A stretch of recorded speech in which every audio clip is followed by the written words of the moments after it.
नमस्कार साथियों, आप सभी का द मिश्रा क्लासेस में स्वागत है। जैसा कि आप देख रहे हैं, आज हम लोग यूपीएससी का जो सिविल सर्विस एग्ज़ाम होता है उसमें बहुत सारे ऑप्शनल पेपर होते हैं, यानी कि उसका जो मेंस का पेपर होता है उसमें ऑप्शनल पेपर एक रखना पड़ता है। ठीक, इसमें से आप बहुत सारे सब्जेक्ट होते हैं, कोई भी आप चुन के रख सकते हैं। उसमें सबसे ज़्यादा जो मेरे हिसाब से पॉपुलर है या फिर ज़्यादा बच्चों को रखना फ़ायदेमंद होता है वो है कोई भी लिटरेचर का पेपर। क्योंकि लिटरेचर का पेपर में ये एडवांटेज हम लोग को मिलता है कि उसमें कोई नया रिसर्च ना के बराबर होता है। उसका जो कंटेंट है वो आसानी से हम लोग को मिल जाता है। ठीक है, और उसका जो आंसर होता है वो भी बना बनाया हुआ आंसर है, उसी में तोड़ मरोड़ के इधर उधर से किया जा सकता है। अब यदि दूसरा सब्जेक्ट का कोई बात कर ले तो उसमें रोज नया नया रिसर्च आ रहा है, हर एक बार आंसर चेंज हो जाएगा। इसमें वैसा बात नहीं है। और सबसे बड़ा एडवांटेज क्या है इसमें कि आप विषय के बारे में बहुत गहराई से नहीं भी जानते हो तो भी आप अपने हिसाब से आंसर डिजाइन कर सकते हैं, थोड़ा आपको लिखने का प्रैक्टिस यदि है तो। ठीक है, तो आज से हम लोग ये हिंदी साहित्य को शुरू करने वाले हैं।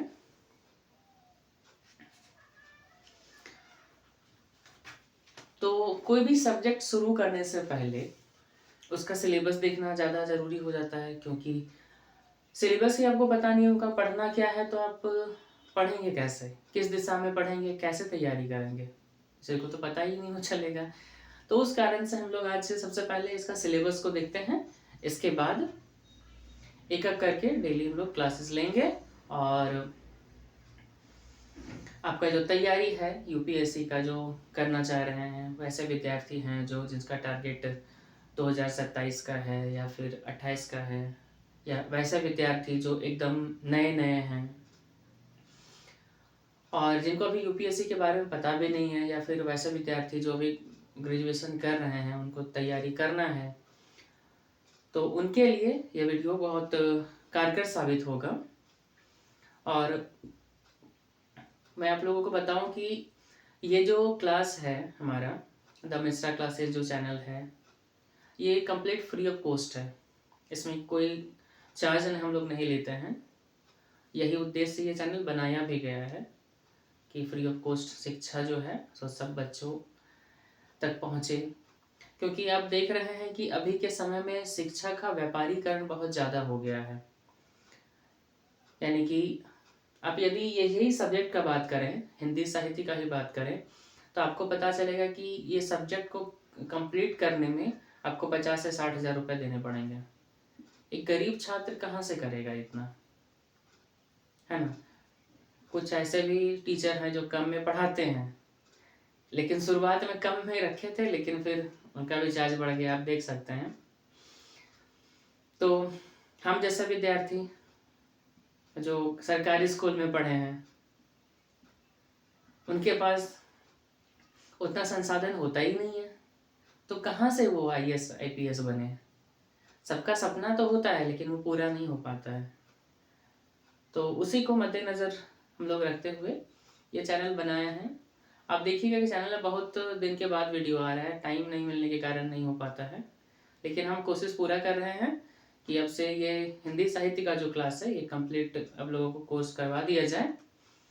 आप लोग चैनल पे आइएगा, ज़रूर देखिएगा। इसमें हम लोग एक प्लेलिस्ट बना देंगे हिंदी साहित्य के नाम से, वहाँ पे आप जाके देख सकते हैं, जिसमें सारा वीडियो क्लास 1 2 3 4 इस टाइप से आपको मिल जाएगा। तो यदि आप लोगों को ऑप्शनल सब्जेक्ट लेने में परेशानी हो रहा है, समझने में परेशानी हो रहा है, क्यों लेना है, हिंदी साहित्य ही क्यों लें या फिर कोई लिटरेचर पेपर ही क्यों लें, तो यदि किसी प्रकार का आप लोगों के मन में सवाल है तो आप कमेंट में पूछ सकते हैं, अलग से उसका एक वीडियो बना दिया जाएगा। फिलहाल हम लोग हिंदी साहित्य के ऊपर फोकस करते हैं। तो सबसे पहले हम लोग इसके सिलेबस के बारे में बात करेंगे। आज ये वीडियो कंप्लीट सिलेबस के ऊपर आधारित होगा। तो हिंदी साहित्य ऑप्शनल पेपर, ठीक है। ये ऑप्शनल पेपर है, यानी कि वैकल्पिक विषय, ठीक है। इसमें कुल मिला के 2 पेपर होते हैं, यानी कि ये हो गया पेपर 1 और दूसरा हो गया पेपर 2। ये दोनों जो होते हैं वो 250 नंबर के होते हैं, ये भी 250 और ये भी 250 नंबर, ठीक है। अब ये दोनों मिला के हम लोग को मिलता है कितना, कुल मिला के 500 नंबर। और अभी तक का ट्रेंड आप यदि देखिएगा तो आपको पता चलेगा कि 300 प्लस तो आराम से नंबर आता है इसमें, ठीक है। हम बता रहे हैं क्यों इसको लेना चाहिए, इसके बारे में कुछ ब्रीफ कर देते हैं थोड़ा सा। 300 प्लस नंबर आराम से आता है। आप यदि देखिएगा तो आप किसी भी साल के मार्कशीट को उठा के देख सकते हैं। आप ये ध्यान रखिएगा कि मार्कशीट जब देखिएगा तो हिंदी माध्यम का ही देखिएगा, ठीक है। हिंदी माध्यम का ही होना चाहिए, ऐसा नहीं कि इंग्लिश वाला देख लिए तो उसमें नंबर कम ज्यादा हो सकता है, ठीक है। तो ये जो 300 प्लस नंबर आता है, मतलब आमतौर पर आप ऐसा देख सकते हैं, आपको दिख जाएगा कि हिंदी साहित्य में आमतौर पर 300 या 325 के करीब नंबर आराम से उठते हैं, कोई झंझट वाला बात नहीं है। और ये जो सब्जेक्ट ऐसा सब्जेक्ट है, इसके लिए ऐसा बात नहीं है कि कोई खास बैकग्राउंड होना चाहिए, आर्ट्स का बैकग्राउंड होना चाहिए, या फिर आपका मतलब ये नहीं कि हिंदी साहित्य को पढ़े, एमए किया हो, बीए किया हो हिंदी से, ऐसा कोई बात नहीं है। कोई भी सब्जेक्ट, कोई यूनिटीज के जितने भी सब्जेक्ट होते हैं, आर्ट्स के जितने सब्जेक्ट हैं, उसको यदि आप 40-50 दिन अच्छा से दे देते हैं तो वो आपके कंट्रोल में आ जाता है। यानी कि इसके लिए कोई खास बैकग्राउंड होना जरूरी नहीं है कि यूनिटीज के बच्चे ही इसको पढ़ेंगे, ऐसा बात नहीं है। और मेरा यदि माने तो ये बहुत ज्यादा इंटरेस्टिंग सब्जेक्ट है। साहित्य को पढ़ना मतलब जीवन को जानने के बराबर है, यदि आप ढंग से पढ़ें तो। और इसका कंटेंट भी बहुत आसानी से मिल जाता है। इंटरनेट पे आप सर्च करिएगा तो हर एक कहानी, हर एक कविता बहुत आसानी से मिल जाएगा, कोई दिक्कत नहीं होगा, ठीक है। दूसरी बात देखिए, आप यदि कोई दूसरा सब्जेक्ट का बात करते हैं, मान लीजिए कोई भी सब्जेक्ट, हिस्ट्री ही ले लेते हैं, ठीक है। तो इसमें देखिएगा कि डेली नया नया खोज होते रहा है, किताब अपडेट हो रहा है। तो इसमें आपको एकदम अपडेटेड जानकारी रखना पड़ेगा, उसके हिसाब से लिखना पड़ेगा, है ना। फिलॉसफी लेते हैं और भी कोई भी सब्जेक्ट लेते हैं, तो देखिए यदि आप फिलॉसफी सब्जेक्ट का बात करें तो उसमें बहुत ज़्यादा जो है कंटेंट है वो इंग्लिश में है। और इंग्लिश जो होता है वो ट्रांसलेट यदि आप हिंदी में करते हैं अभी के ज़माने में, तो बहुत सारे वर्ड ऐसे हो जाते हैं जो एग्जैक्ट वो भाव नहीं दे पाते हैं कि कौन सा ये यदि कोई हम शब्द बोल रहे हैं तो जो उसका भाव निकलता है हिंदी में, वही भाव इंग्लिश में नहीं आ पाता है, या फिर उसको ट्रांसलेट करने से वो भाव नहीं आता है, जिस कारण से एग्जामिनर जो होता है, क्वेश्चन पेपर चेक करने वाले, उनके मन में भी लगता है ये क्या लिख दिया है ना। लेकिन हिंदी में क्या होता है कि हिंदी का ऐसा माना गया है, ऐसा समझा गया है कि जो भी परीक्षक होते हैं वो बहुत उदार टाइप के होते हैं, उदारवादी होते हैं, है ना। जो साहित्य को पढ़ता है वो जीवन को बहुत गहराई से समझता है ना। तो उसका भी एडवांटेज हम लोग को हिंदी साहित्य में मिल जाता है, या फिर कोई भी साहित्य में, ऐसा बात नहीं है। इसमें क्षेत्रीयता का भी भावना आ जाता है कि हमारे देश के बच्चे हैं या फिर हमारे क्षेत्र के बच्चे हिंदी बोलने वाले हैं, तो उसके साथ भी एक जुड़ाव हो जाता है परीक्षक को, है ना। तो हम लोग इसका सिलेबस का बात अब करते हैं, ठीक है। इधर उधर की बातें बहुत हो गई, अब सिलेबस पे डायरेक्ट आते हैं। तो अभी तक हम लोग ये जाने, ये 2 पेपर होता है इसमें, ठीक है। एक 250 नंबर का और दूसरा 250 नंबर का, ठीक है। अब इसमें भी जो होता है, ये पेपर 1 और पेपर 2 दोनों को 2 भाग में, 2 खंडों में बांटा गया है, ठीक है। इसमें आपको मिलेगा एक क और एक ख खंड, ठीक है। इसमें भी एक होता है क और एक ख, मतलब ये दोनों पेपर को फिर से 2 भाग में बांट दिया गया है, ठीक है। इसमें 4 क्वेश्चन आता है खंड क से, और खंड ख में भी 4 क्वेश्चन होता है, जिसमें पहला क्वेश्चन जो होता है, क्वेश्चन नंबर 1 जो होता है वो कंपलसरी होता है, मतलब उसका आपको आंसर देना ही पड़ेगा। ठीक है। और इसमें भी खंड ख का भी जो पहला क्वेश्चन होता है, क्वेश्चन नंबर 1, वो कंपलसरी होता है। इसी टाइप से इसमें भी है, इसमें भी 4 क्वेश्चन, इसमें भी 4 क्वेश्चन, और पहला जो क्वेश्चन होता है इसका, क्वेश्चन नंबर 1, वो हमारा हो जाता है कंपलसरी। ठीक, इसमें भी क्वेश्चन नंबर 1 कंपलसरी। बाकी जो होता है इसमें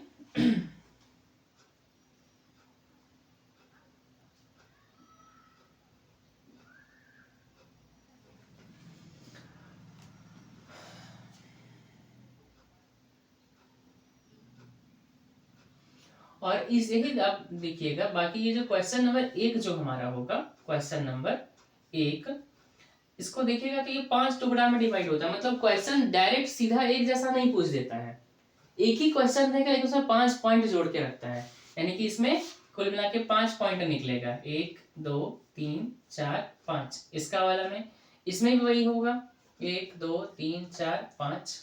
ठीक, समझ में आया।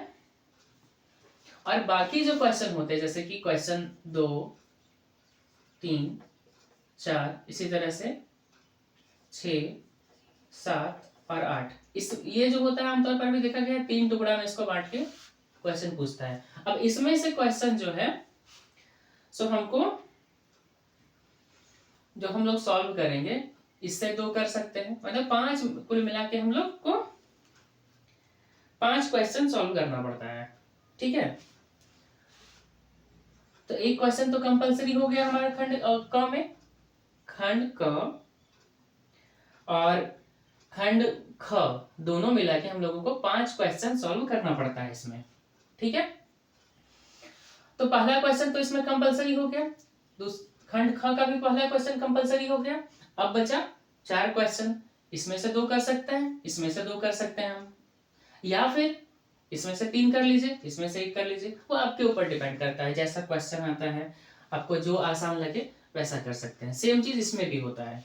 ठीक है, इसमें भी कुल मिला के हम लोग को क्वेश्चन 5 बनाना होता है, इसमें एक ये और एक ये कंपलसरी हो गया, है ना। उसके बाद इसमें भी वही 2 3 और 4, उसके बाद 6 7 और 8, इसमें से आपको जो मन है, एक तो पहले बना ही चुके थे क्योंकि दोनों में कंपलसरी था, है ना। हम इसमें लिख देते हैं 1 और 5, ये दोनों जो है सो कंपलसरी पेपर है, मतलब कंपलसरी क्वेश्चन है, ये करना ही पड़ेगा, इसका कोई उपाय नहीं है। अब 5 क्वेश्चन में यहाँ से आप 2 बना लीजिए, ठीक है, यहाँ से भी कर सकते हैं, आपको जैसा सुविधा होता है वैसा आप लोग कर सकते हैं इसमें। ठीक है, देखा है ना, कैसे बताइए, दोनों मिला के 2 हो गया ऑलरेडी, 2 क्वेश्चन तो कंपलसरी वाला हो गया। ठीक है, अब मेरे पास कितना बचा, 3 क्वेश्चन बचा है। अब 3 क्वेश्चन हम यहाँ का 2 कर ले, यहाँ का 1 कर ले, ये ऐसे भी चल सकता है, कोई दिक्कत नहीं है ना।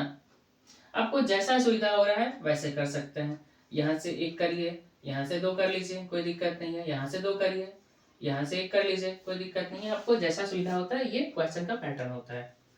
ठीक है, अब चलिए हम लोग एक एक करके बात करते हैं सिलेबस का। ठीक है,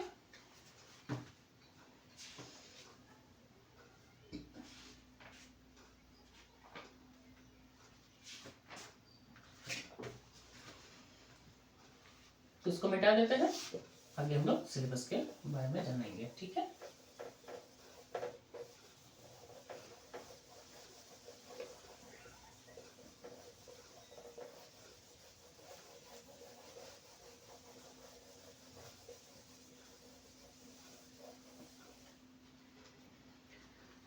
चलिए, तो सबसे शुरुआत में हम लोग शुरू करते हैं पेपर 1 का। ठीक है, पेपर 1 का, इसमें आपको अभी कुछ देर पहले बताया कि 2 खंड होता है। ठीक है, एक होता है खंड क और दूसरा होता है खंड ख। ठीक है, तो सबसे पहले हम लोग खंड क के बारे में बात कर लेते हैं, उसके बाद खंड ख में घुसेंगे, ठीक है। पेपर 1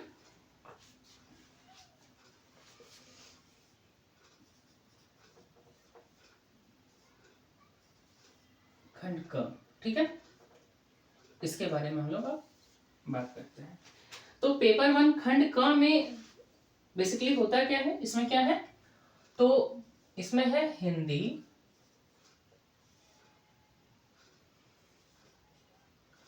भाषा और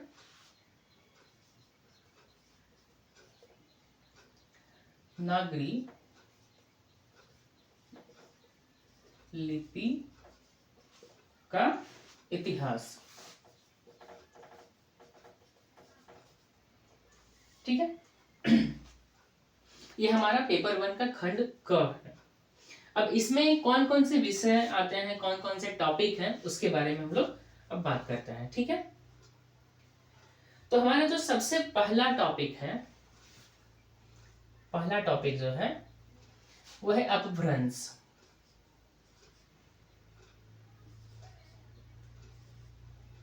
ठीक है। अपभ्रंश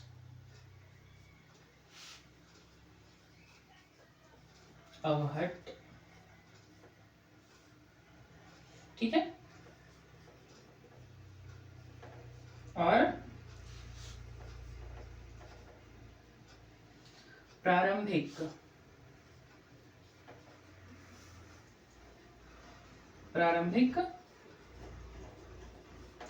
हिंदी का इतिहास, ठीक है। ये हमारा पहला टॉपिक है, ठीक है।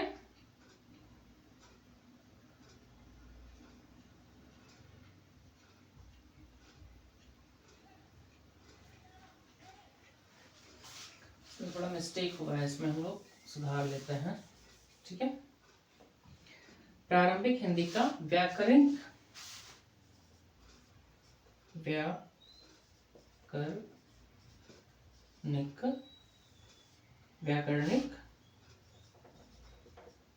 तथा अनुप्रयुक्त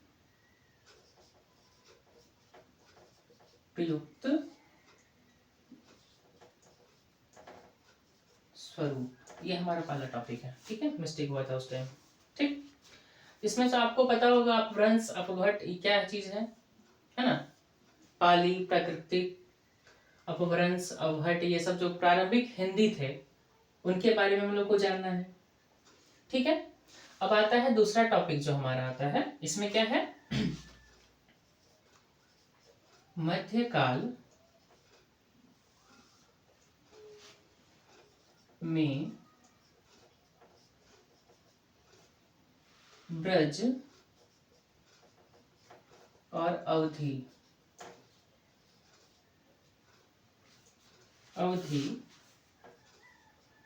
का साहित्यिक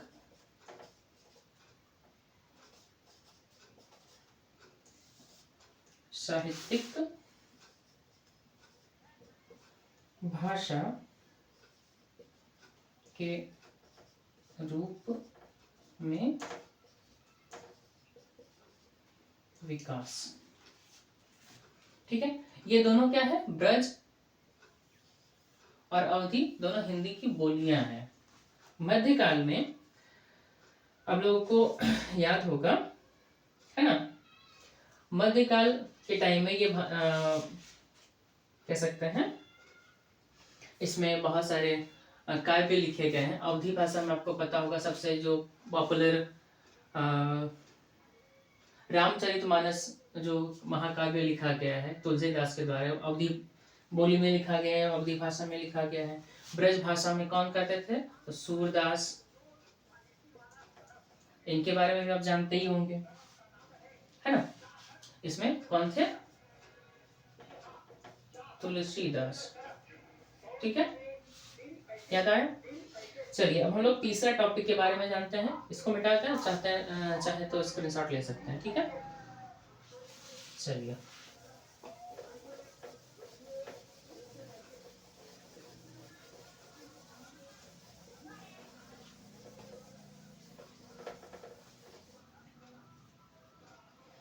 अब तीसरा जो टॉपिक हमारा आता है इसी में, खंड क में,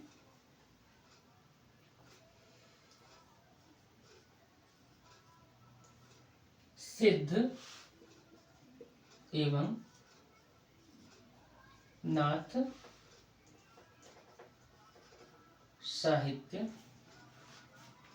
इसी में आ जाएंगे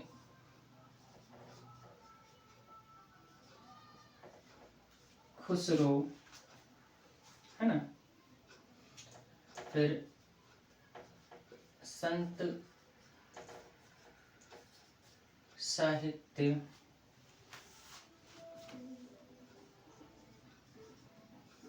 रहीम आदि कवियों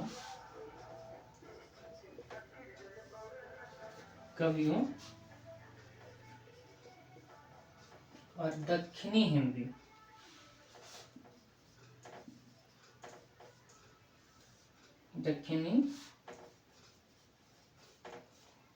हिंदी में खड़ी बोली का प्रारंभिक स्वरूप।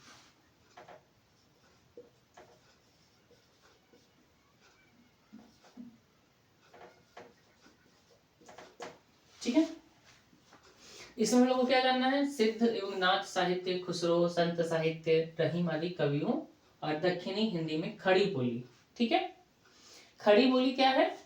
अभी जो हम लोग हिंदी बोलते हैं उसका स्वरूप कैसा था पहले, है ना। अभी हम लोग जो जिस हिंदी में बात कर रहे हैं, हिंदी का जिस बोली में, उसको एक खड़ी बोली कहते हैं। ठीक है, इसका प्रारंभिक स्वरूप इसमें हम लोग जानेंगे। ये सब नाम सुन के, जो सिद्ध, नाथ, ये सब जो है नाम सुन के घबराइएगा नहीं, आगे हम लोग इसको बहुत डिटेल से पढ़ेंगे ना। कोई बहुत हार्ड चीज नहीं है, ये बहुत आसान है, बहुत मजा आएगा पढ़ने में। अब हम लोग चौथा टॉपिक के बारे में जानते हैं। ठीक है, चौथा टॉपिक है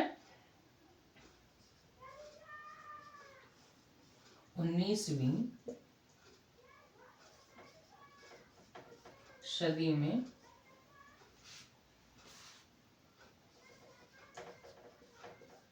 खड़ी बोली और नागरी लिपि का विकास। ये हमारा चौथा टॉपिक है। ठीक है, ये तो समझाने लायक कुछ है नहीं। 19वीं सदी में खड़ी बोली और नागरी लिपि का कैसे विकास हुआ, इसके बारे में जानना है। ठीक है, अब हम लोग पांचवें टॉपिक की ओर बढ़ते हैं। इसको मिटाते हैं हम, चाहे तो स्क्रीनशॉट लेना है तो ले लीजिए। मेरा बोर्ड हो जाता है छोटा, इस कारण से बहुत सारे चीज इसमें लिखने में एक साथ बनता नहीं है। चलिए, पांचवा टॉपिक जो हमारा इसी में है क्या है? तो हिंदी भाषा और नागरी लिपि का मानकीकरण।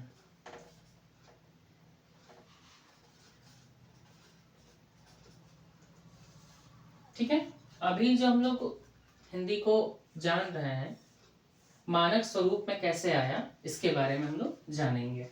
ठीक है, खड़ी बोली और नागरी लिपि, जिस लिपि में हम लोग हिंदी को लिखते हैं। ठीक है, मतलब इसको अपनाया कैसे गया कि नहीं ऐसे ही, मान लीजिए कि क जैसे हम लोग ऐसा लिखते हैं तो क ऐसे ही क्यों लिखा जाए, है ना। तो हम लोग जो कह सकते हैं प्रचलन में जो आया। ठीक है, ये इसके बाद हमारा छठा टॉपिक जो है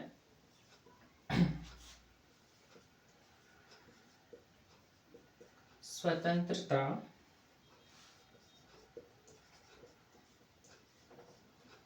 आंदोलन के दौरान राष्ट्रीय भाषा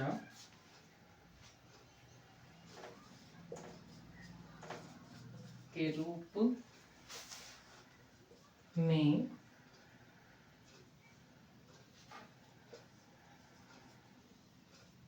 हिंदी का विकास। ठीक है।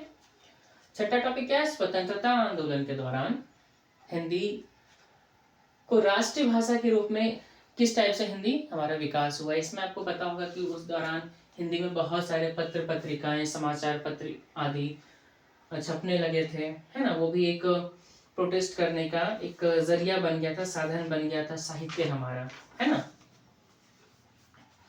इसके बाद जो हमारा आता है 7वां टॉपिक, ठीक है, क्या है? तो भारतीय संघ की राजभाषा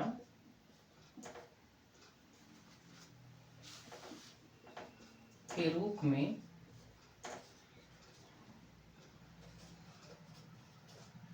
हिंदी का विकास। ठीक है। तो चलिए आज एक इसमें क्वेश्चन आप लोग से पूछते हैं कि आप लोगों को बताना है कि हमारे संविधान में किस अनुच्छेद से किस अनुच्छेद तक हिंदी को राजभाषा के रूप में या राजभाषा का उल्लेख किया गया है। ठीक है। चलिए इसके बाद हम लोग देखते हैं 8वां टॉपिक। ठीक है, इसको मिटाते हैं, स्क्रीनशॉट लीजिएगा तो ले सकते हैं।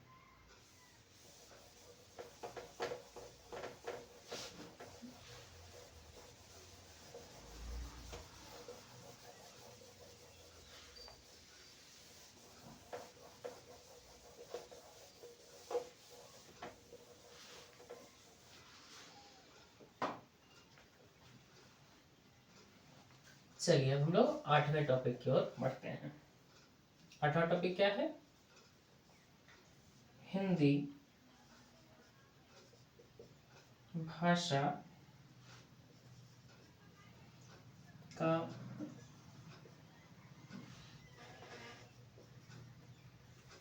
वैज्ञानिक और तकनीकी विकास।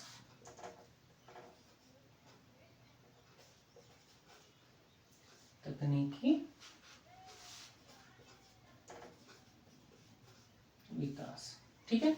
इसमें देखिए हिंदी भाषा, ये तकनीकी विकास थोड़ा आपको समझा देते हैं। जैसे कि आप देखते हैं ना, फोन में हम लोग टाइप करते हैं हिंदी भाषा, हिंदी लिपि में देवनागरी लिपि टाइप करते हैं वो, और भी यूनिकोड जैसा टाइपिंग के लिए यूज होता है हिंदी का, है ना।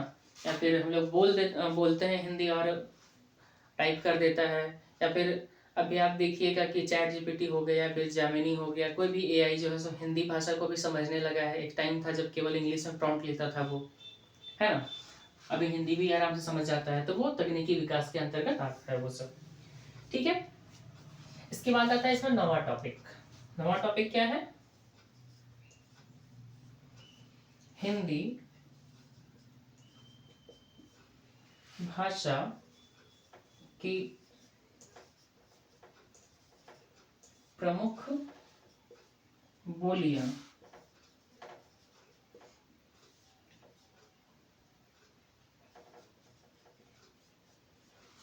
और उनका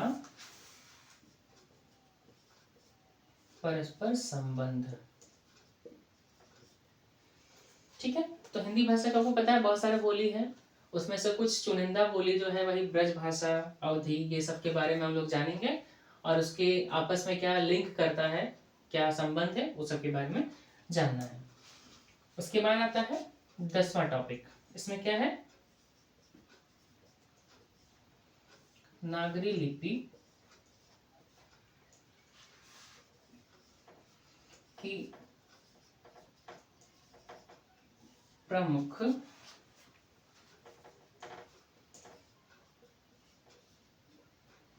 विशेषताएं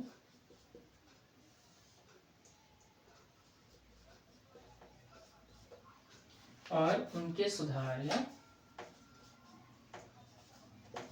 उसके सुधार के प्रयास तथा मानक हिंदी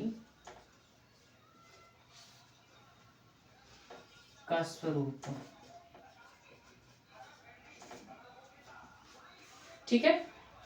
इसके बाद 11 नंबर का टॉपिक, जो इसमें देखिए क्या जानना है कि नागरी लिपि की प्रमुख विशेषताएं क्या क्या है, उसके सुधार के क्या क्या प्रयास किए गए हैं, और आज हम लोग जो हिंदी को जानते हैं, जिस लिपि को जानते हैं, जैसा जानते हैं, जिस रूप में जानते हैं, उसका स्वरूप कैसे आया। ठीक है, इसके बारे में इसमें हमको जानना है। ठीक है। इसके बाद 11वां टॉपिक जो है सो मानक हिंदी की व्याकरणिक संरचना।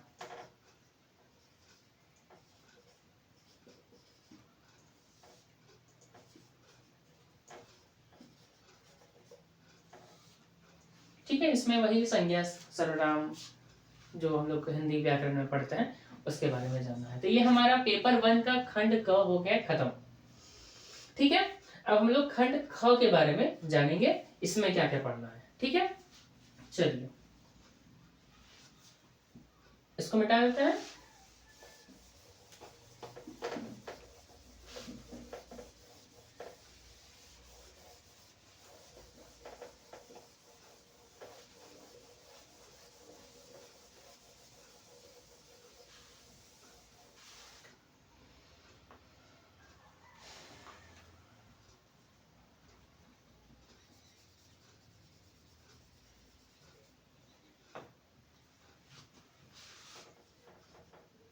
ये हो गया खंड ख।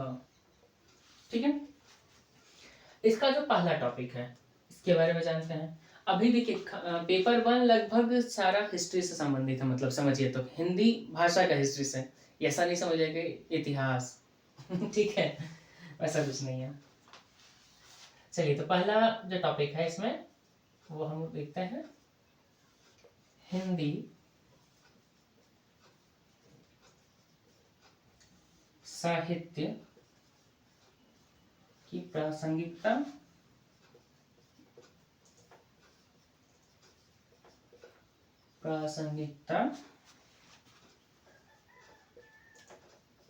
और महत्व तथा हिंदी साहित्य के इतिहास, लेखन, परंपरा। ठीक है।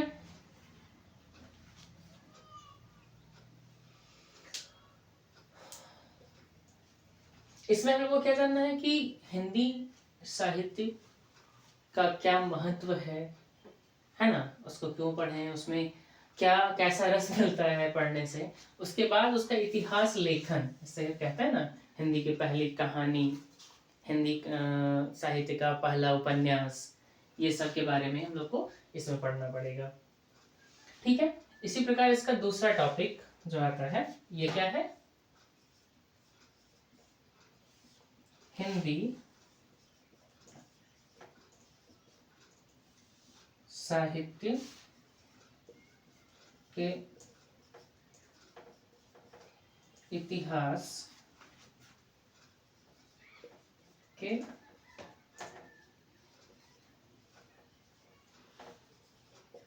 निम्नलिखित 4 कालों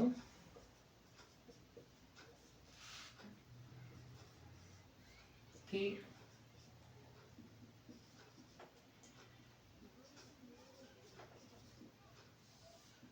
साहित्यिक प्रवृत्तियां।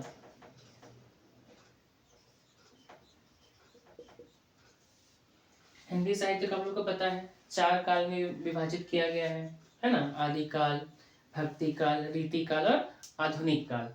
तो उसके बारे में हम लोग को जानना है। तो सबसे पहले हम लोग देखते हैं इसमें ए, क्या है इसका नाम? आदिकाल। आदिकाल में हम लोग को किसको क्यों पढ़ना है? देखिए, सबसे पहले सिद्ध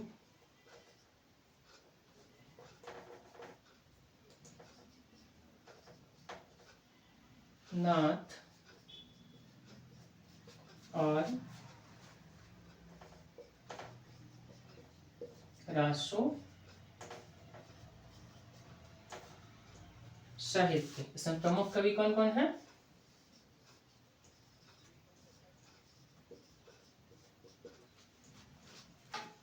तो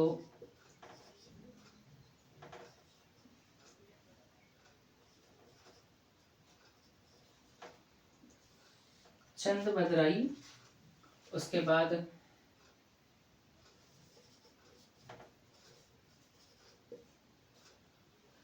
चंद बरदाई, उसके बाद खुसरो, उसके बाद है हेमचंद्र,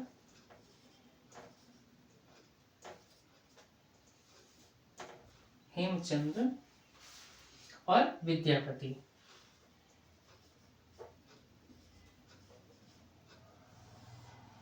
ये इनके प्रमुख कवि हैं आदिकाल में। ठीक है, इसको पढ़ना है। इसके बाद हम लोग आते हैं भक्ति काल में। ठीक है, इसका स्क्रीनशॉट लीजिएगा, प्लेलिस्ट है भक्ति काल के विषय में लिखेंगे। ठीक है, चलिए इसको मिटाते हैं पूरा। उसके बाद भक्ति काल को हम लोग जानेंगे।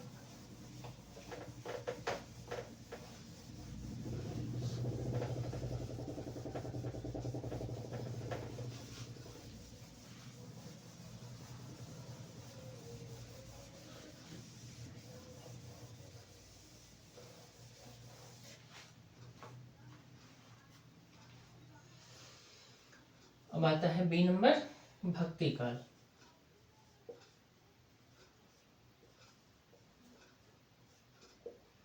ठीक, इसमें क्या क्या है?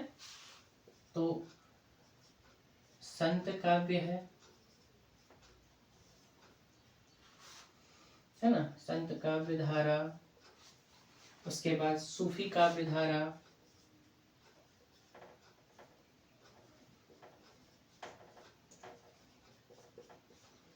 सूफी काव्य धारा, कृष्ण भक्ति धारा,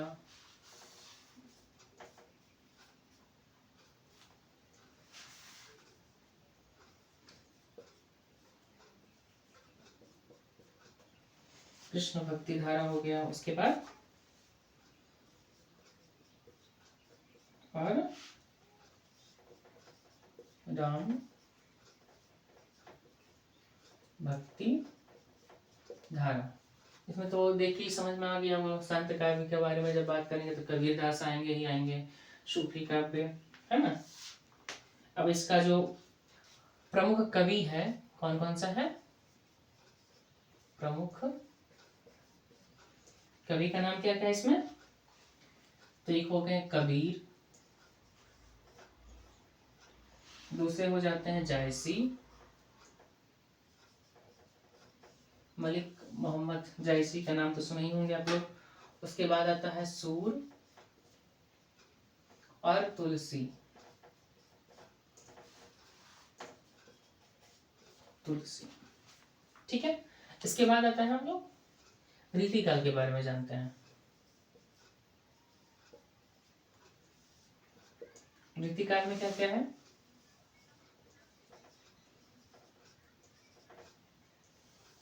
एक है रीति काव्य, उसके बाद है रीतिबद्ध काव्य,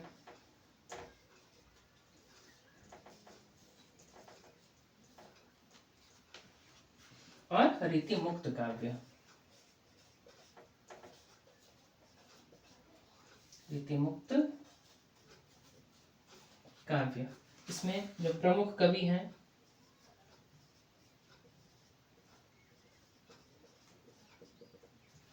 कौन कौन है? तो एक है केशव, दूसरे आ जाते हैं बिहारी, फिर पद्माकर,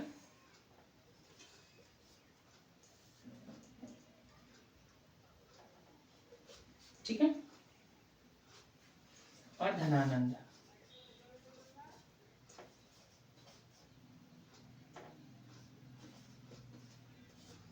धनानंद, ठीक है। इसके बाद आता है चौथा, जो हमारा आता है आधुनिक काल, ठीक है।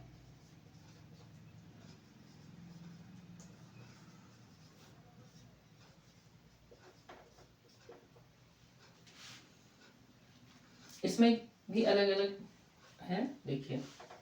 पहला नंबर में आता है नवजागरण काल,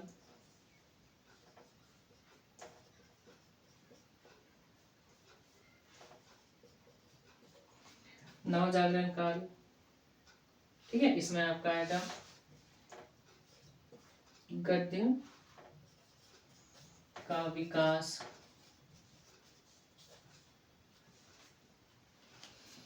उसके बाद भारतेंदु मंडल, भारतेंदु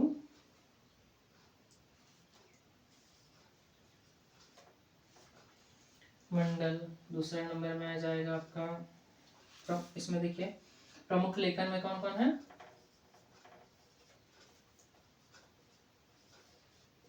इनका प्रमुख लेखन है तो भारतेंदु, उसके बाद बालकृष्ण, सॉरी प्रमुख लेखक हमको लिखना था, लिखना लिखती है लेखक, ठीक है। बालकृष्ण, उसके बाद भट्ट और प्रताप नारायण मिश्र, ठीक है। इतने हैं। इसके बाद जो आता है हमारा दूसरा टॉपिक, इसमें है ना, ये दूसरा है कि तीसरा टॉपिक है, मैं भूल गया।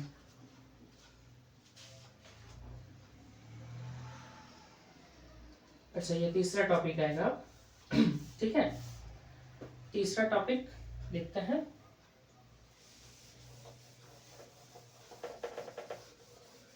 पेपर 1 खंड ख, ठीक है। इसका तीसरा टॉपिक क्या है, इसके बारे में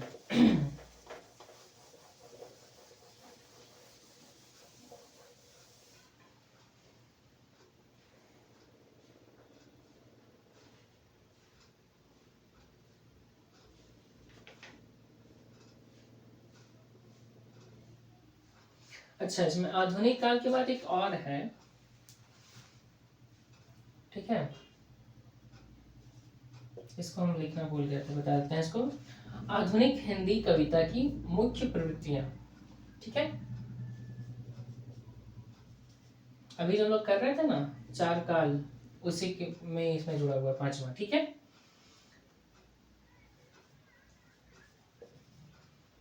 आधुनिक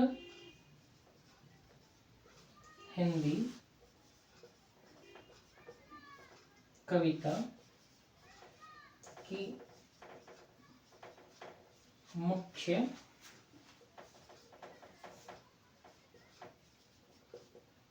प्रवृत्तियां, जिसमें क्या क्या आ जाएगा, तो छायावाद आ जाएगा,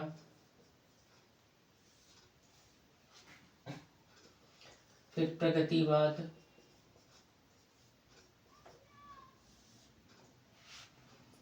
फिर प्रयोगवाद,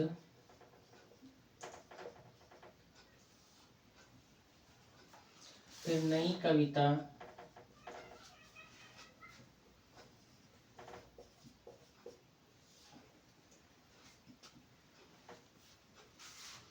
इसी तरह नवगीत,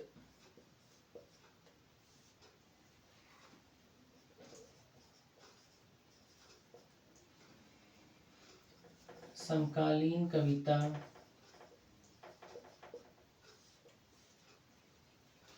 और जनवादी कविता इसमें कहलाएगा, ठीक है। और जनवादी कविता, ठीक है। इसमें प्रमुख कवि के नाम देख लेते हैं हम लोग।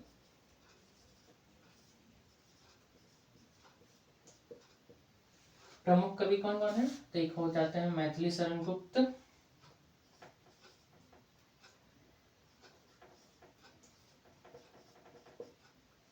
मैथिली शरण गुप्त, उसके बाद जयशंकर प्रसाद, है ना।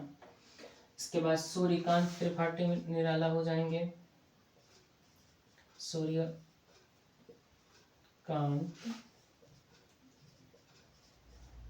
त्रिपाठी, इनको निराला के नाम से हम लोग जानते हैं, ठीक है। उसके बाद महादेवी वर्मा, महादेवी वर्मा, फिर रामधारी सिंह दिनकर जो हैं वो, रामधारी सिंह, इनको दिनकर के नाम से हम लोग जानते हैं।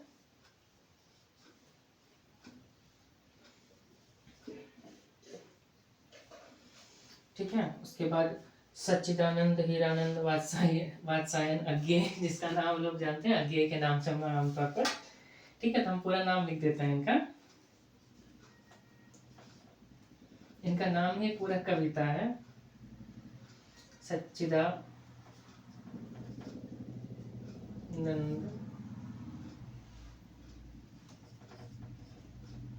हीरानंद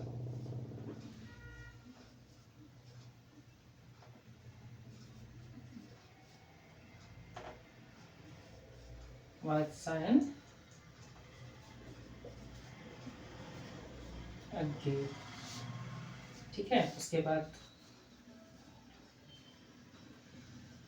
गजानन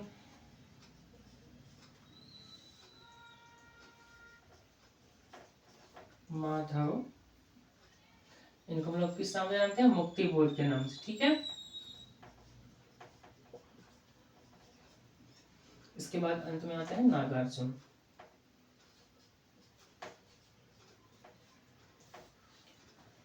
ये हो गया 5 टॉपिक इसमें कुल मिला के, ठीक है। इसके बाद आते हैं हम लोग तीसरा टॉपिक में, ठीक है। ये हम लोग इसमें देख रहे थे तो हिंदी साहित्य के इतिहास के निम्नलिखित 4 कालों के साहित्यिक प्रवृत्तियां, ठीक है। इसमें एक्स्ट्रा एक और आधुनिक हिंदी वाला भी डाल दिया गया है, ठीक है। चलिए अब लोग तीसरा कथा साहित्य में जाते हैं, तीसरा टॉपिक, ठीक है। इसको मिटा देते हैं।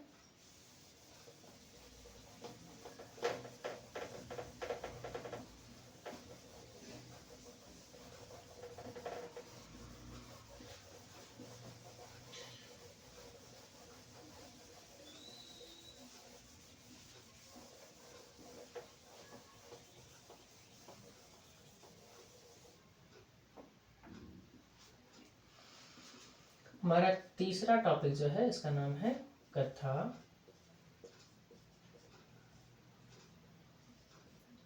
साहित्य, ठीक है। इसमें को हम लिखते हैं उपन्यास और यथार्थवाद, ठीक है। टॉपिक है ये सब, उपन्यास और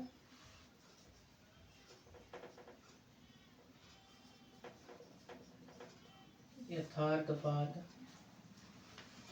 फिर दूसरा टॉपिक इसी में है हिंदी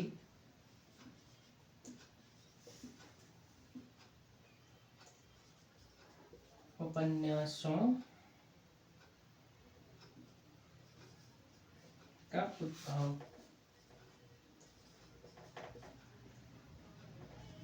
और विकास।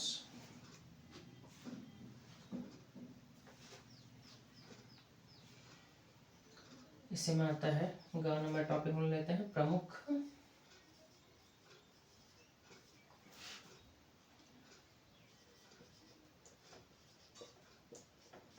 उपन्यासकार कौन कौन है? प्रेमचंद, देखिए प्रेमचंद है, प्रेमचंद्र नहीं पढ़िएगा इसको, ठीक है। इसके बाद आता है जैनेन्द्र,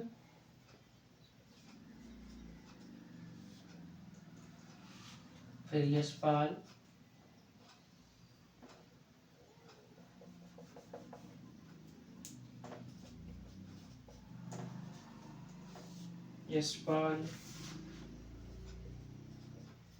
फिर रेणु, इनका महिला आंसर पढ़ना है आप लोगों को। फिर और हो गया भीष्म सहनी।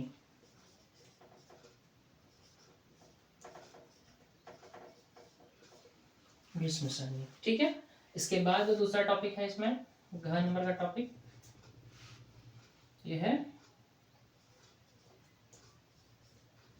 हिंदी कहानी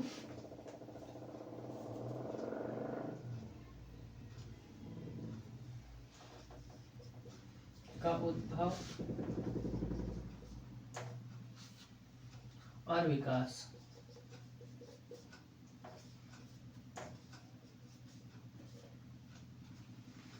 ठीक है,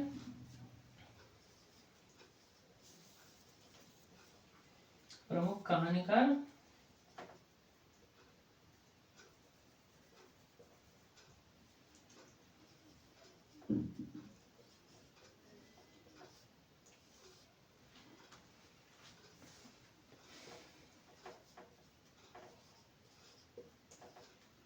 प्रेमचंद,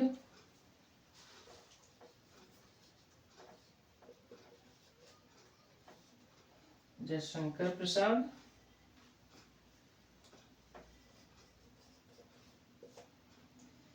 उसके बाद वही अगेन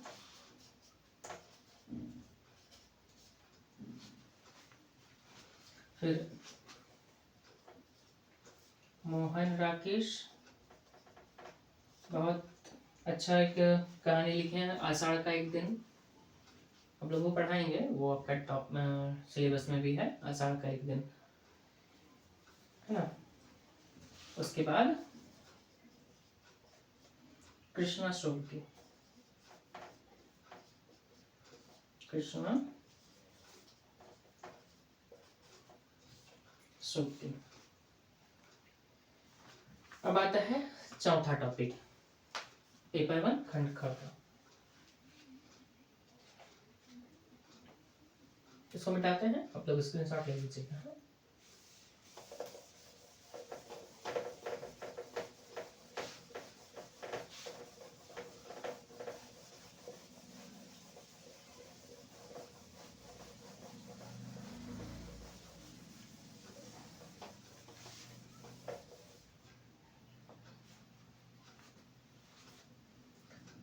चौथा टॉपिक है नाटक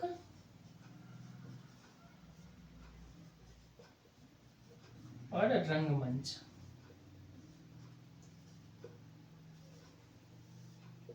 ठीक है, अब इसमें देखिए क्या क्या है। हिंदी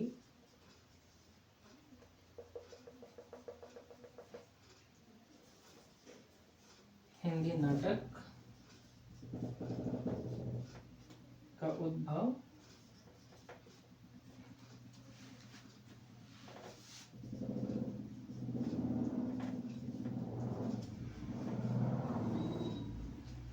और विकास। ठीक है, इसमें दूसरा है, देखिए प्रमुख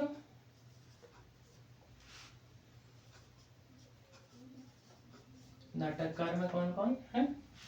एक है भारतेंदु, इनका तो नाम सही होंगे आप। इसके बाद जयशंकर प्रसाद, उसके बाद जगदीश चंद्र माथुर, इनका भी नाम सुने होंगे आप लोग। जगदीश चंद्र माथुर,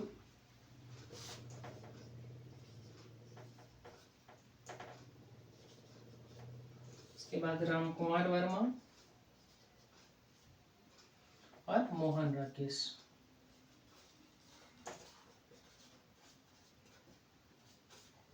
ठीक है, ऐसे में ग नंबर में आपका आ जाएगा हिंदी रंगमंच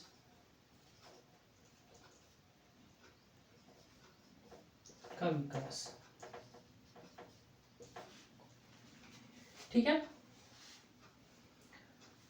ये हो गया हमारा चौथा टॉपिक। आप लोग पांचवा टॉपिक को और बढ़ेंगे तो इसको आप स्क्रीनशॉट लीजिएगा, ले सकते हैं। ठीक है,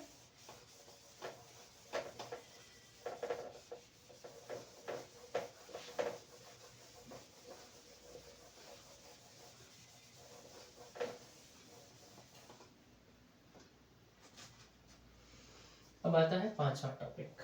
ठीक है, इसमें क्या है, आलोचना।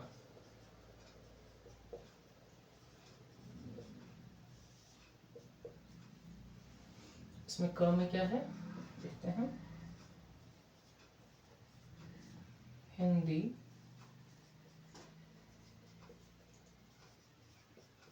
आलोचना का उद्भव और विकास।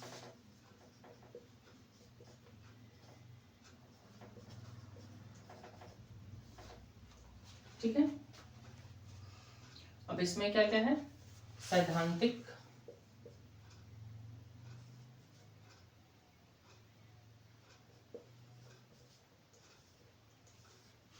सैद्धांतिक व्यवहारिक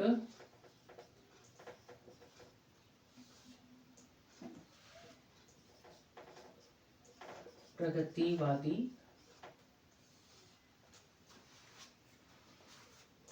मनोविश्लेषणवादी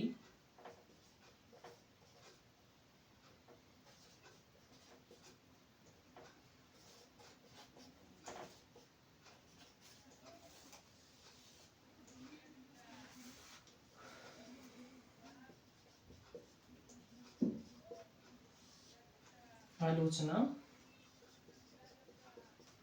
और नई समीक्षा।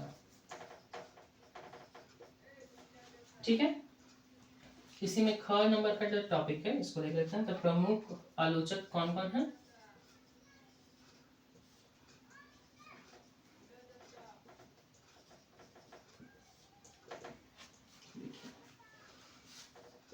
सबसे पहले रामचंद्र शुक्ल,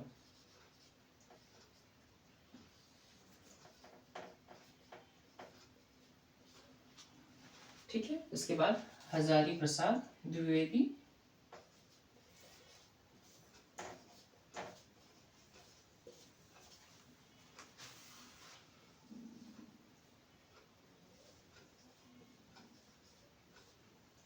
इसके बाद रामविलास शर्मा,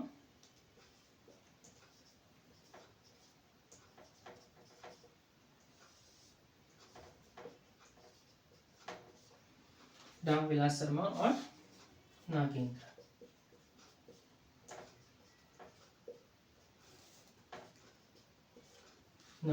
ठीक है, ये हमारा पांचवा टॉपिक है। ठीक, अब हम लोग छठा टॉपिक देख लेते हैं। ये अंतिम टॉपिक होगा इसका, छठा टॉपिक। ठीक है, चलिए इसका स्क्रीनशॉट लेना तो ले लीजिए, नहीं तो हम मिटाते हैं भाई।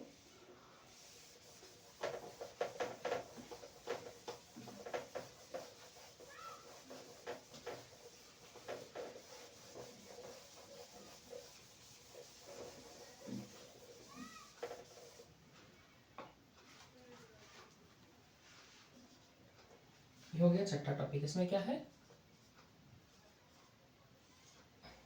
हिंदी गद्य की अन्य विधाएं। ठीक है,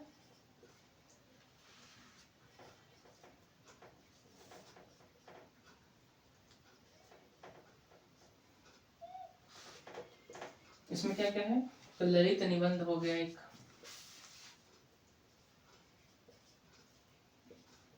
सब नाम सुन के आप लोग डरिएगा नहीं, अच्छा से सब समझाएंगे। इसके बाद हो गया रेखा चित्र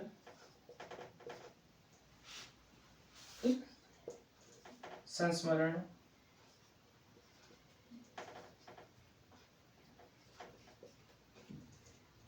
इसके बाद यात्रा वृतांत। ठीक है, ये तो यात्रा वृतांत समझ में ही जाता होगा, कहीं गए हैं तो उसके बारे में लिख दिया और क्या। मतलब आज के टाइम का ब्लॉगिंग। ठीक है, तो ये हमारा पेपर 1 कंप्लीट हो गया। अब हम लोग पेपर 2 यानी कि जो पेपर 1 हमें बताया था 250 नंबर का है, उसका सिलेबस हो गया कंप्लीट, एकदम टॉपिक वाइज अच्छा से समझा। अब पेपर 2 में हम लोग आते हैं।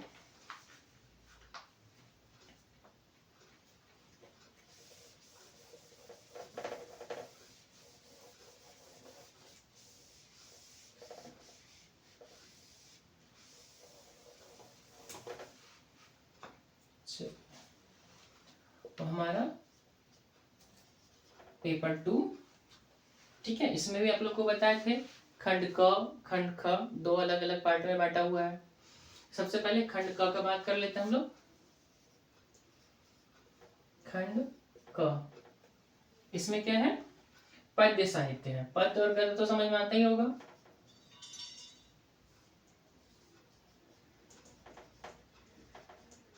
पद्य साहित्य, ठीक है, पद्य साहित्य किसको बोलते हैं, जो कविता, जो पदों में लिखा होता है ना, कविता।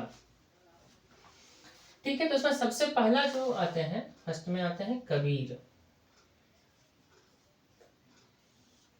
ठीक है, कबीर में क्या क्या पढ़ना है, तो कबीर का ग्रंथावली। ठीक है,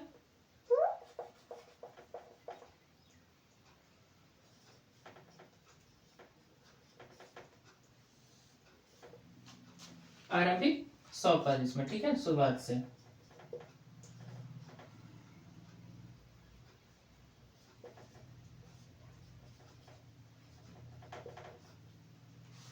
ठीक है, इसको इनके जो संकलन करता कौन है, ये भी लिख देते हैं। संकलन श्याम सुंदर दास। ठीक है, इसके बाद दूसरा नंबर में आते हैं सूरदास। ठीक है,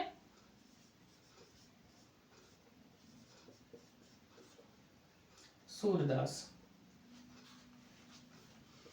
इनका पढ़ना हम लोगों को भ्रमर गीत।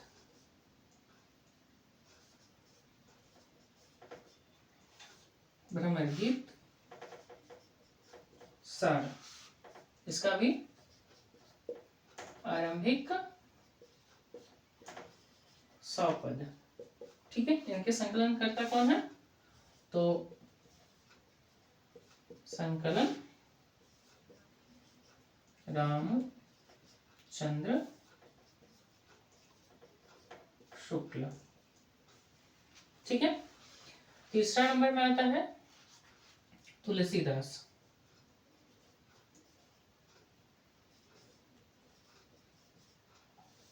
तुलसीदास, ठीक है, इसमें क्या पढ़ना है, तो रामचरितमानस।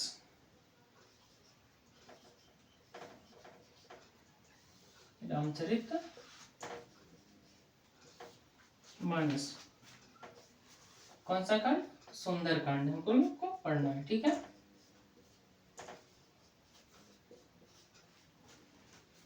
और एक है कवितावली।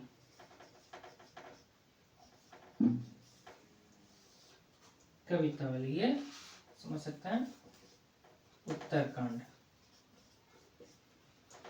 ठीक है, चलिए यहां तक हो गया। इसका स्क्रीनशॉट लीजिएगा तो ले लीजिए, इसके बाद फिर आगे का पढ़ते हैं लोग। हाँ,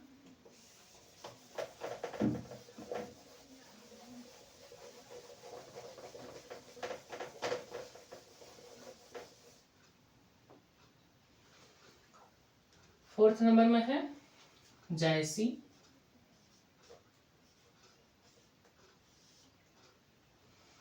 इसमें क्या पढ़ना है, पद्मावत।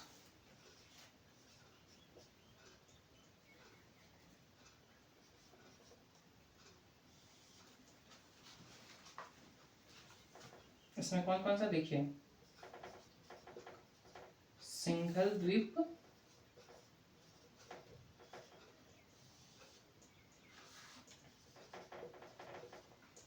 खंड और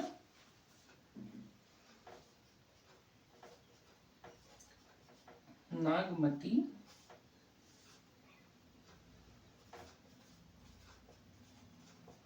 वियोग खंड। ठीक है, ये किनका संकलन किया हुआ है?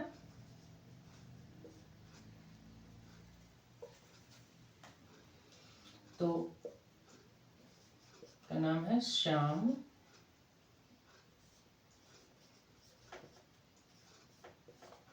सुंदर दास। ठीक है, इसके बाद आता है 5वां नंबर में बिहारी। ठीक है, इनका क्या है?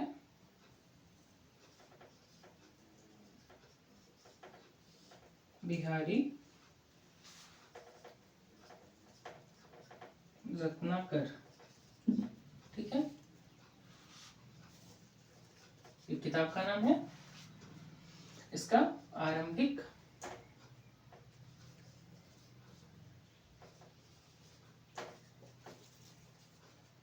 एक शब्द है। ठीक, संकलन करता कौन है?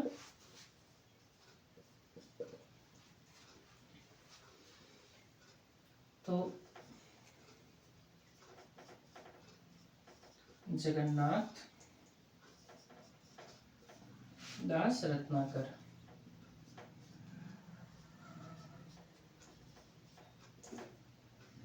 ठीक है, इसके बाद आता है 6ठा नंबर में मैथिली शरण गुप्त। इनका है भारत भारती। ठीक है, 7वां नंबर में आ जाता है सूर्यकांत त्रिपाठी निराला। ठीक है,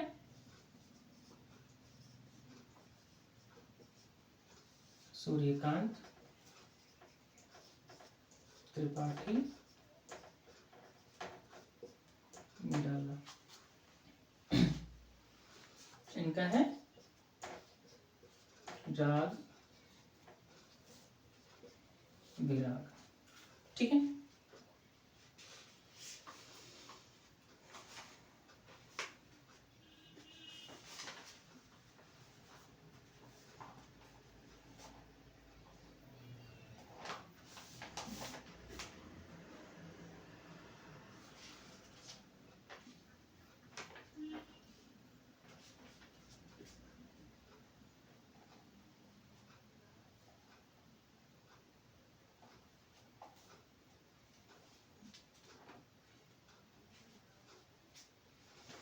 साथ ही साथ इसमें एक और है, देखिए, राम की शक्ति पूजा और कुकुरमुत्ता।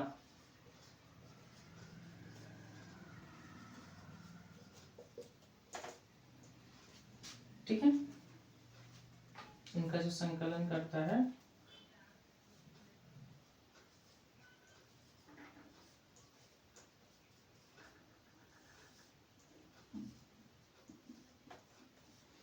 रामविलास शर्मा है। ठीक है, चलिए इसको मिटाते हैं।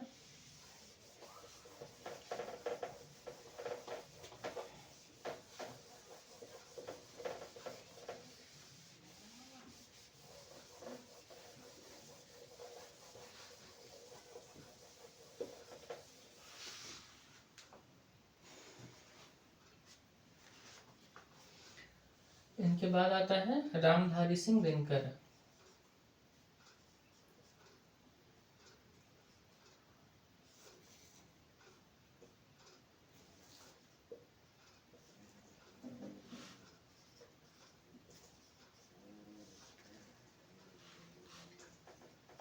यह है कुरुक्षेत्र।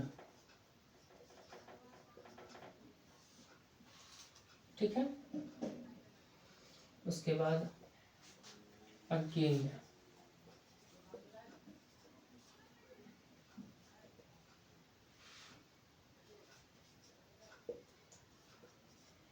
आंगन के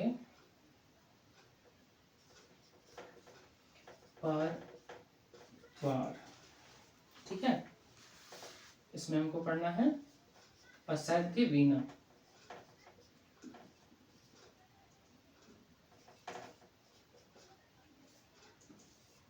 ठीक, इसके बाद आता है मुक्ति बोध। मुक्ति बोध, इनका पढ़ना है ब्रह्म राक्षस।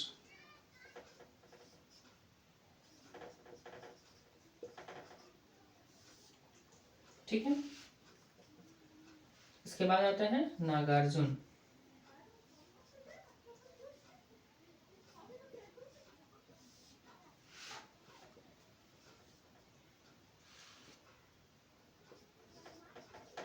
इसमें है बादल को घिरते देखा।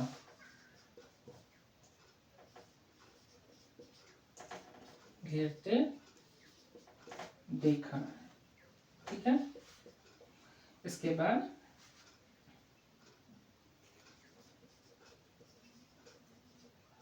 अकाल और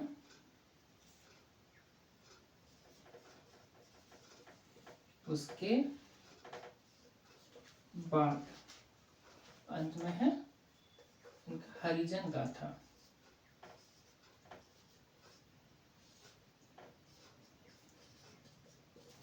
ठीक है, ये पद्य साहित्य का हो गया समाप्त। उसके बाद हम लोग गद्य साहित्य में जाएंगे, बस थोड़ा सा बचा हुआ है और इसके बाद ये सिलेबस हो जाएगा कंप्लीट। ठीक है, चलिए इसको मिटाते हैं, स्क्रीनशॉट लीजिएगा तो ले सकते हैं।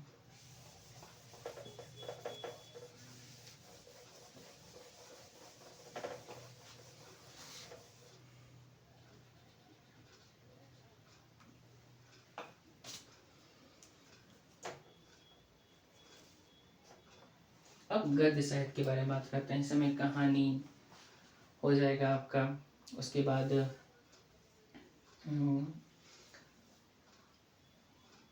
कहानी के साथ साथ उपन्यास, ये सब के बारे में हम लोग इसमें पढ़ेंगे। ठीक है, तो गद्य साहित्य में सबसे पहले क्या है, इसको खंड ख कर देते हैं पहले। पेपर 2 खंड ख। ठीक है, सबसे पहला आता है भारतेंदु। ठीक है, इनका पढ़ना हम लोगों को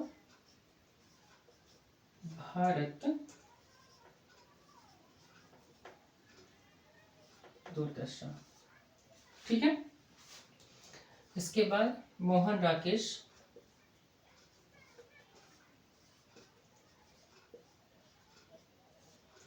मोहन राकेश में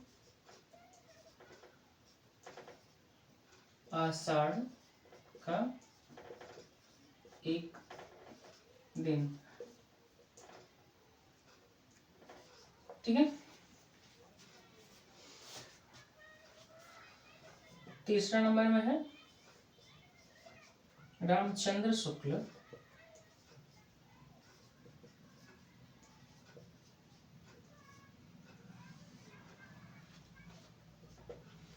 इनका है चिंतामणि।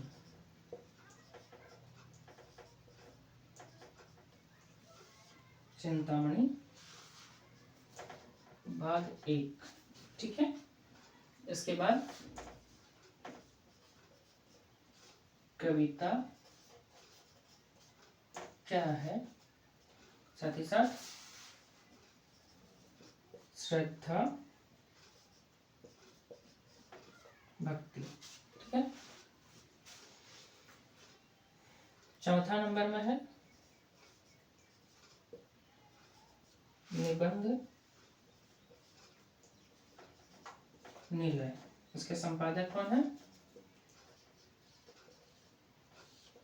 संपादक है डॉक्टर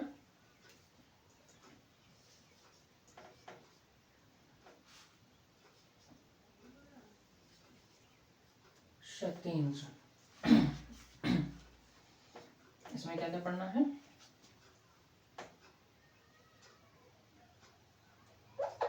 देखिए डॉक्टर सत्येंद्र के बाद है बाल कृष्ण भट्ट,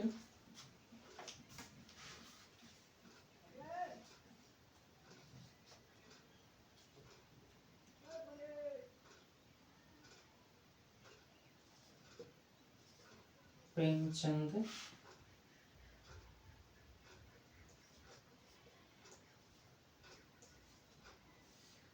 गुलाब राय,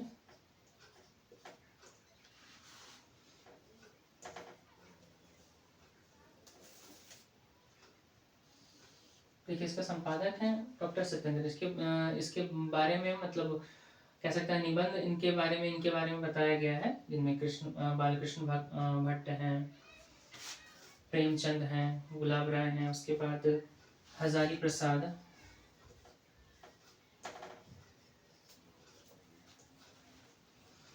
द्विवेदी, बाद रामविलास शर्मा,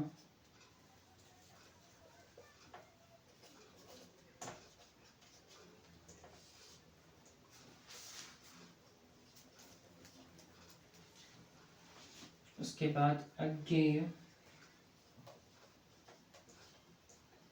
उसके बाद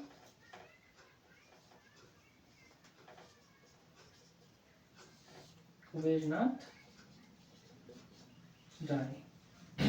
ठीक है, चलिए इसको मिटाते हैं हम, आगे का टॉपिक देते हैं 5वां नंबर का टॉपिक। ठीक है,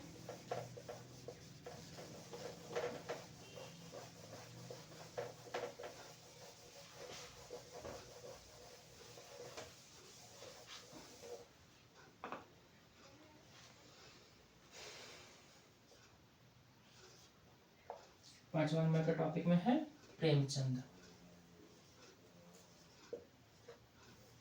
प्रेमचंद इसमें पढ़ना है हम लोगों को, एक उपन्यास है गोदान, उसके बाद प्रेमचंद की सर्वश्रेष्ठ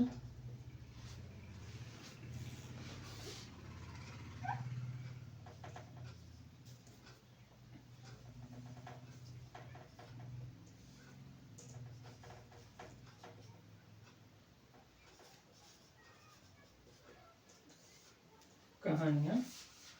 इसमें देख लीजिएगा संपादक है इनके अमृत राय। ठीक है,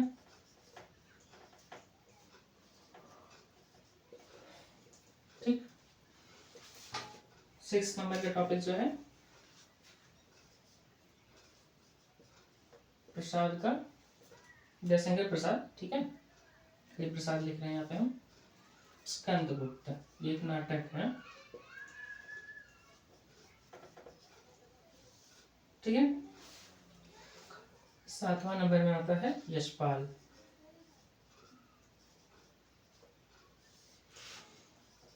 बहुत फेमस है ये, दिव्या, ये उपन्यास का नाम है इनका। उसके बाद 8वां नंबर में है फणीश्वर नाथ रेणु।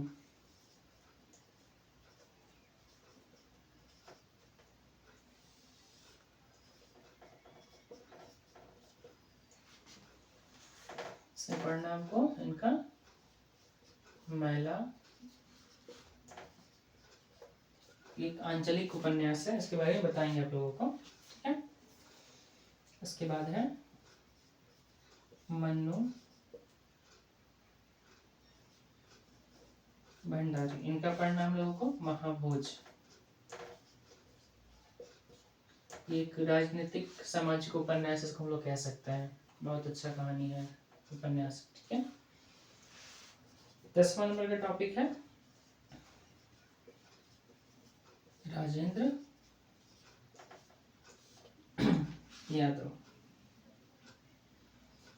ठीक है, इसमें है ये संपादक है, कह सकते हैं। ठीक है, एक कहानी का किताब अलग अलग कहानियों से भरा हुआ, यानी कि अलग अलग लेखक कहानी लिखे हैं, उसको एक जगह पे लाने का काम किया है। उनका नाम है, कहानी का नाम है एक दुनिया समानांतर। ठीक है,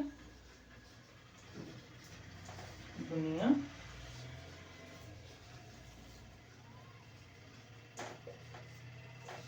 समानांतर। इसका सारा कहानी पढ़ना है। ठीक है,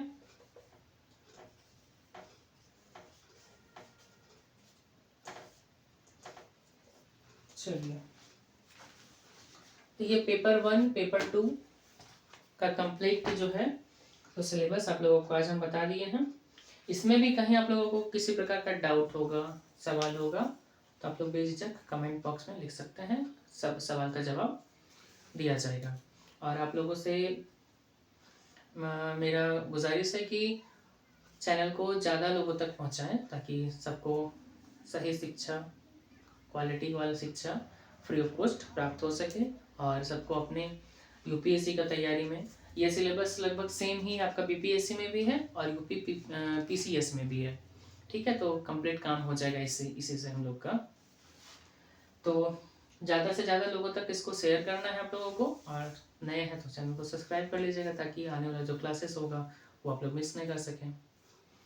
तो आज के लिए इतना ही, धन्यवाद।